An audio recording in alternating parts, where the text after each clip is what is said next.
마음이 있는 곳에 나의 마음이 있기를 원해요. 아버지, 당신의 눈물이 고인 곳에 나의 눈물이 고이길 원해요. 아버지, 당신이 바라보는 영혼에게 나의 두 눈이 향하길 원해요. 아버지, 당신이 울고 있는 어두운 땅에 나의 두 발이 향하길 원해요.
아버지, 당신의 마음이 있는 곳에 나의 마음이 있기를 원해요.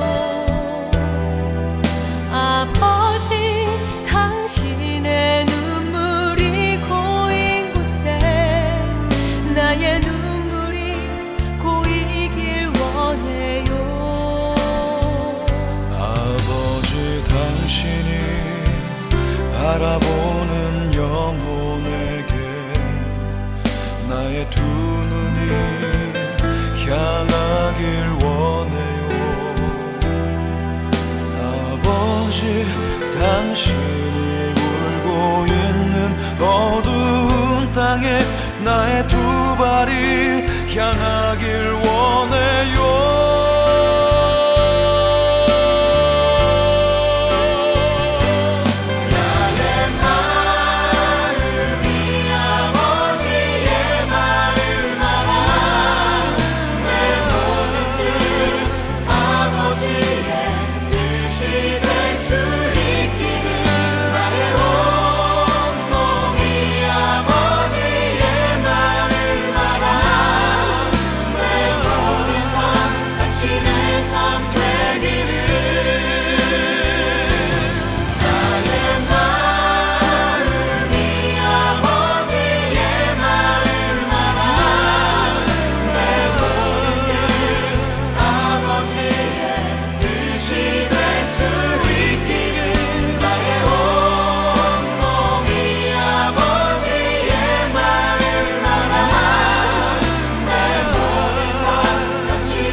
당신의 삶 되기를.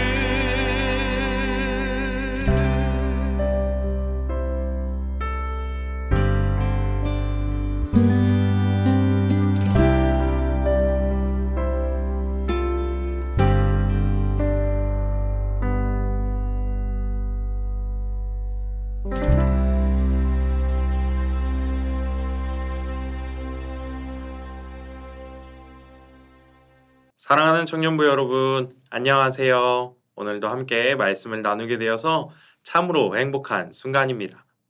오늘 함께 보실 하나님의 말씀은 사무엘상 13장 8절에서 14절까지의 말씀입니다.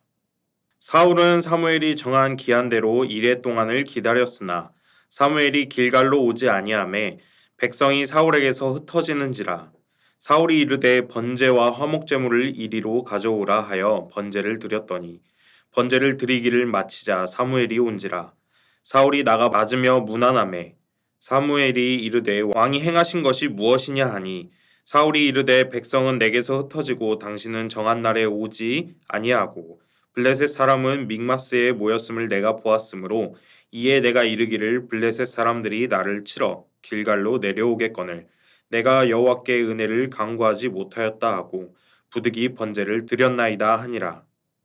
사무엘이 사울에게 이르되 왕이 망령되이 행하였도다. 왕이 왕의 하나님 여호와께서 왕에게 내리신 명령을 지키지 아니하였도다. 그리하였더라면 여호와께서 이스라엘 위에 왕의 나라를 영원히 세우셨을 것이거늘 지금은 왕의 나라가 길지 못할 것이라. 여호와께서 왕에게 명령하신 바를 왕이 지키지 아니하였으므로 여호와께서 그의 마음에 맞는 사람을 구하여 여호와께서 그를 그의 백성의 지도자로 삼으셨느니라 하고. 아멘. 이스라엘 백성들이 사무엘과 하나님으로 만족하지 아니하고 왕을 달라며 요구했습니다. 왕의 제도의 문제점에 대해서 사무엘이 이스라엘 백성에게 말하였으나 이스라엘 백성들은 듣지 않았습니다. 결국 하나님께서는 이스라엘 백성들의 요구를 허락하게 하시고 사무엘은 사울에게 기름을 붓고 사울이 이스라엘의 왕이 되었습니다. 이스라엘의 첫 번째 기름 부은 왕이었습니다.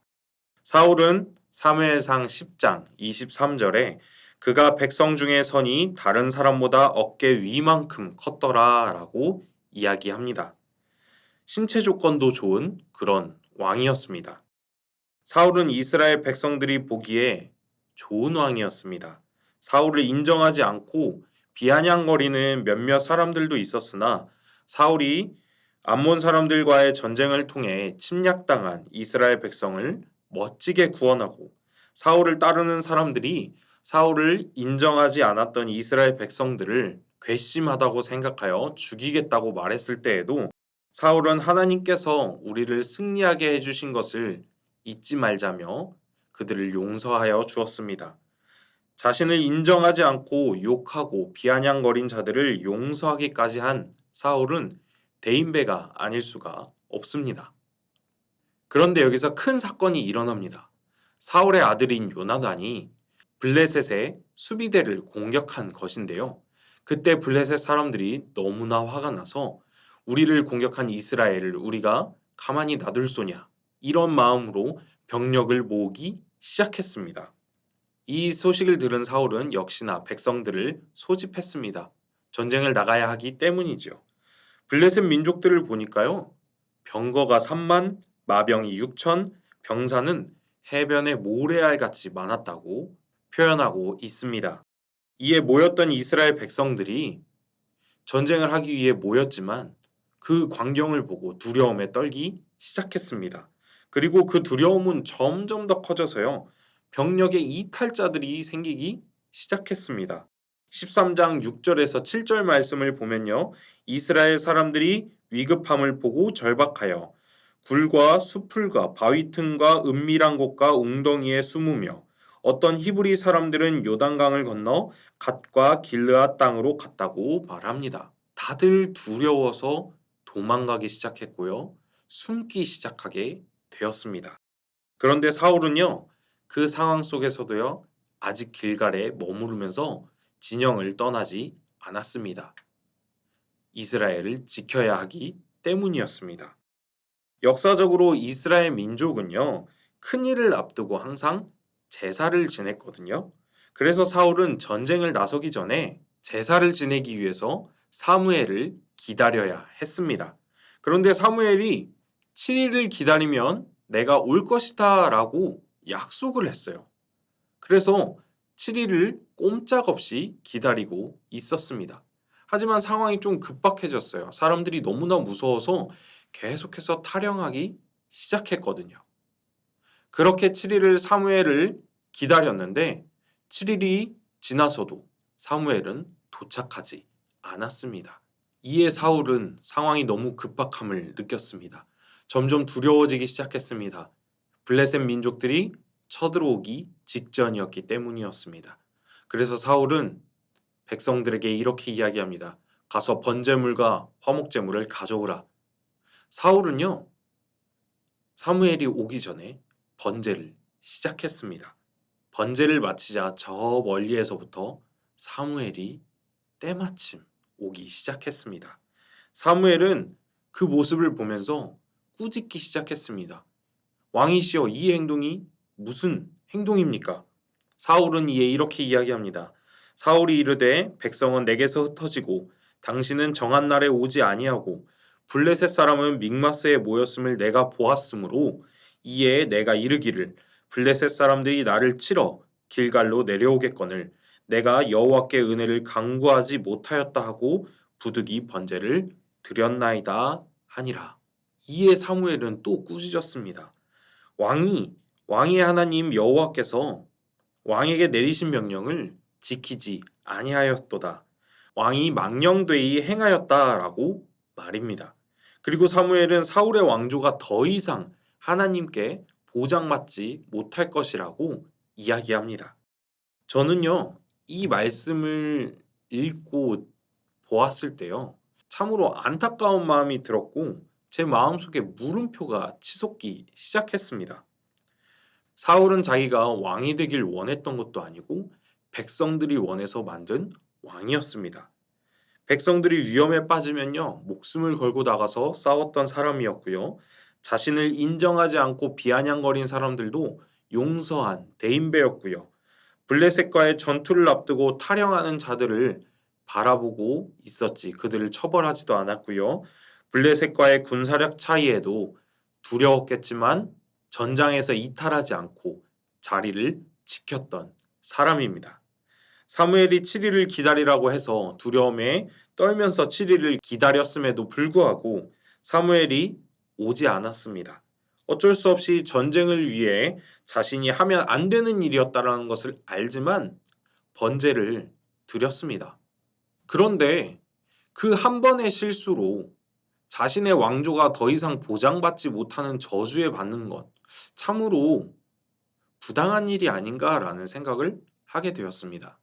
어떻게 보면 사무엘이 늦게 와놓고 왜 이것을 사울이 처벌받아야 하는가 생각하게 되었죠. 저는 정말 이해하기가 어려웠는데요. 그래서 머릿속에 계속해서 혼란이 일어났습니다. 이것은 도대체 무엇 때문에 이렇게 됐는가? 무엇을 나타내려고 한 사건인가라는 것이죠. 왜 하나님은 이러한 상황을 만드셨을까라는 의문점이 생기기 시작했습니다. 본문을 여러 번 읽고 또 읽고 했는데도 사무엘과 하나님의 처우가 이해가 잘 되지 않았습니다. 그러던 와중에 하나님께서 저를 좀 불쌍히 여기셨는지 뇌리에 한 가지 힌트를 스쳐가게 하셨습니다. 그게 아니야. 여기서 중요한 관점은 그게 아니야. 여기서 가장 중요한 것은 관계야 라고 말입니다. 누구와의 관계일까요? 하나님과의 관계입니다. 사울은 세상의 눈으로 보기에 정말 훌륭한 왕이 맞습니다. 보기에도 출중했고요. 백성을 목숨 걸고 지키기도 했고요. 전쟁에서 도망가지도 않았죠. 자기를 인정하지 않았던 조롱하는 자들도 용서하는 사람이었습니다. 세상의 눈으로 보기에는 흠없는 왕, 좋은 왕, 인정할 만한 왕, 멋진 왕이었습니다. 그런데요, 정작 중요한 건요, 사울과 하나님의 관계는 좋은 관계가 아니었다라는 겁니다. 제가 가졌던 고민에 대한 해결은 지금부터입니다. 첫 번째로 사울은 전쟁을 위한 번제를 드린 것이지 하나님을 위한 예배를 드린 것이 아니라는 것입니다. 사울의 목적은 전쟁의 승리였습니다. 그래서 전쟁을 위해 제사를 드리고자 한 것이죠. 그러면 사울은 승리할 줄 알았을 것입니다. 그에게 제사는 세레모니였지 서비스가 아니었던 것이죠.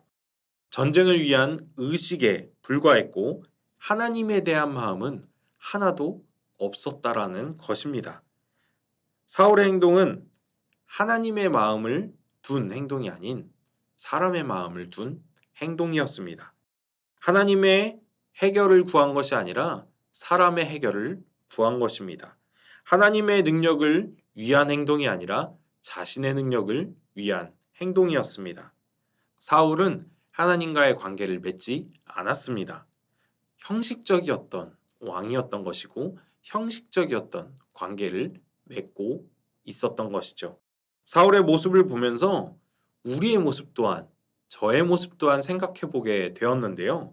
내가 하나님을 믿는다고 말하면서 하나님께 예배한다고 말하면서 하나님께 기도한다고 말하면서 그것이 온전히 하나님께 내 인생을 맡기고 하나님과의 관계를 생각하고 하나님의 마음에 합한 것들이었나? 라는 생각을 다시 한번 해보게 되었습니다. 생각을 해보니까 하나님을 위해서가 아니라 제 인생을 위해서 했던 것들이 너무나 많더라고요. 하나님과의 관계를 위해서 기도한 것이 아니라 내 잘됨을 위해서 기도했고 하나님과의 관계를 위해서 예배드린 것이 아니라 형식적으로 예배했고 하나님께 내 인생을 맡긴다고는 말하나 내 인생을 내가 갖고자 했던 것들이 떠오르게 되었습니다. 사랑하는 청년부 여러분, 여러분의 삶은 어떠합니까? 여러분이 하나님께 드리는 예배는 어떠합니까? 여러분이 지금껏 드렸던 기도는 어떤 기도입니까? 그 속에 하나님이 계시는가 계시지 않는가가 하나님과의 관계와 하나님의 마음과 하나님의 심판을 결정하게 되는 조건입니다. 사랑하는 청년부 여러분, 우리는 우리의 삶을 다시 들여다봐야 할 필요성이 있는 사람들입니다. 지금까지 해온 것들에 문제가 없다고 사울처럼 정당하다고 이야기할지도 모르겠습니다. 하지만 제일 중요한 거는요, 우리의 생각과 우리의 마음이 아니라 하나님의 마음입니다. 하나님과의 관계입니다. 내가 아무리 잘하고 정당하고 의롭고 제대로 했다 하더라도 세상 사람들의 인정을 받았다 하더라도 그 결정은요, 하나님이 하시는 것입니다. 두 번째로 사울은 하나님과의 관계를 회복하기 위해 한 번도 회개하지 않은 사람이었습니다. 우리가 아는 하나님은 어떤 분이신가요? 네, 사랑의 하나님, 인자의 하나님, 긍휼의 하나님, 공의의 하나님이시죠. 사울이 하나님이 원하지 않는 제사를 드린 것은 맞습니다. 그리고 그로 인해 꾸중을 듣고 징벌을 얻게 된 것도 맞습니다. 하지만 그 상황 속에서 사울은 하나님께 용서를 구하지 않았습니다. 사무엘에게만 찾아가서 자신을 위해 기도해달라, 자신은 억울하다, 자신을 변호해달라 라고만 이야기했지 사울의 삶을 자세히 들여다보면 하나님과의 관계를 위해서 하나님께 잘못했더라도 회개한 모습은 보이지 않습니다. 전쟁에 나가기 전에 제사를 드린 것, 그게 뭐 그렇게 큰 잘못입니까? 라고 생각할 수 있어요. 예배를 드리고 싸움에 나가면 좋은 거 아닙니까? 라고 생각할 수도 있어요. 네, 맞아요. 그럴 수도 있습니다. 하지만 그 예배가 형식적이기에 하나님의 마음을 생각한 예배가 아니라 자신의 마음만 생각한 예배이기에 문제가 된다는 것입니다. 그런데 하나님께서 그 일에 기뻐하시지 않는다는 것을 사울이 사무엘을 통해서 알게 되었다면 사울은 어떤 행동을 취하여야 했을까요? 하나님께 나아가서 엎드리고 회개했어야 합니다. 하나님과의 관계가 회복되기 위하여 노력했어야 합니다. 하나님께 나아가야만 했던 것이죠. 하지만 사울은 그렇게 하지 않았습니다. 하나님을 직접적으로 만나려고 하지 않았고 하나님 앞에서 엎드리려고 하지 않았습니다. 사랑하는 청년부 여러분, 하나님께서 원하시는 왕, 하나님께서 원하시는 사람, 그런 사람은 어떤 사람이겠습니까?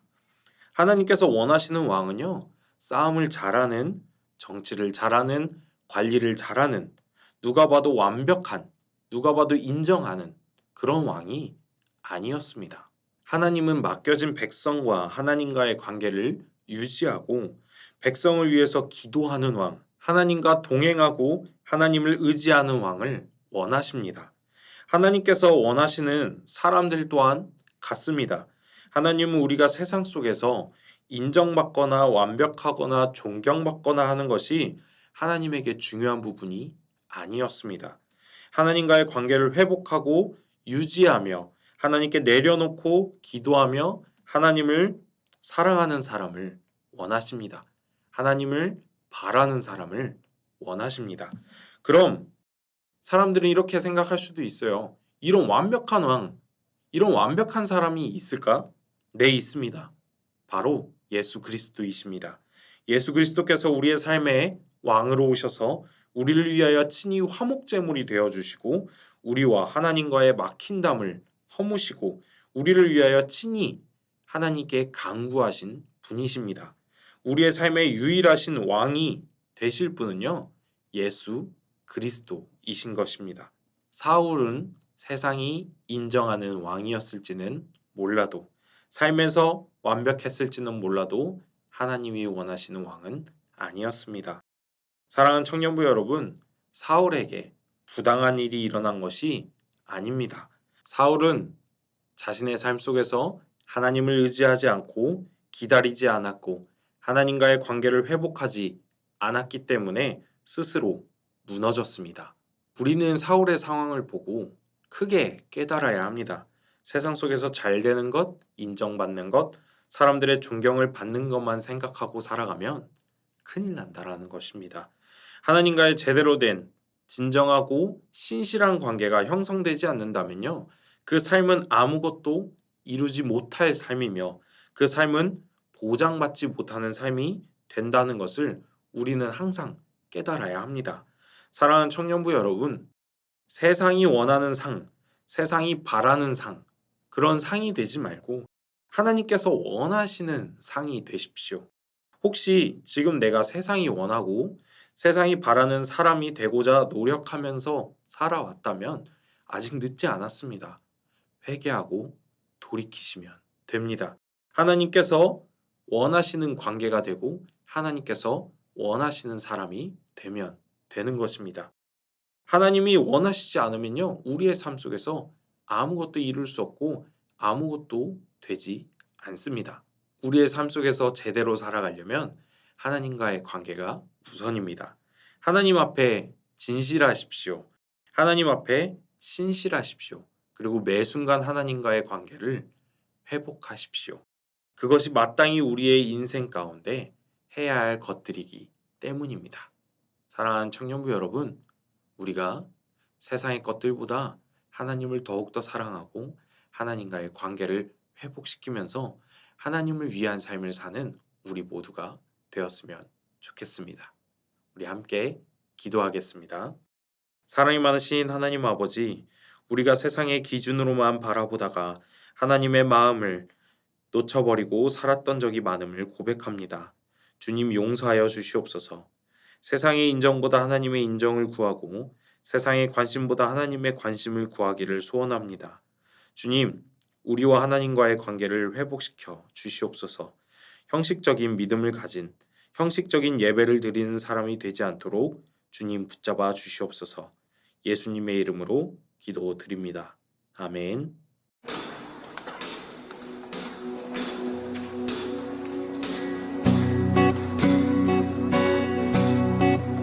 주님 뜻대로 살기로 했네. 주님 뜻대로 살기로 했네. 주님 뜻대로 살기로 했네.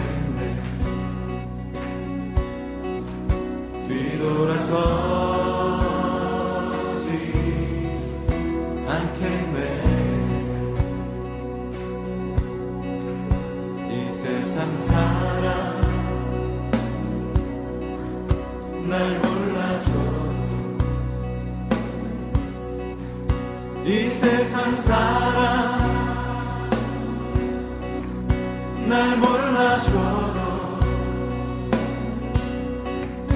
이 세상 사람 날 몰라줘도 뒤돌아서지 않겠네. 뒤돌아서지 돌아서지 않겠네. 어떠한 시련이 와도 수많은 유혹 속에도 진실하신 주님 약속 난 붙들리라. 세상이 이해 못하고 우리를 조롱하여도 진실하신 주님 약속만 붙들리라. 결코 돌아서지 않으리.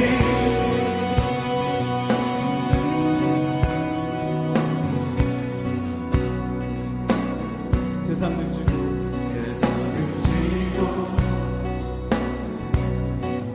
십자가고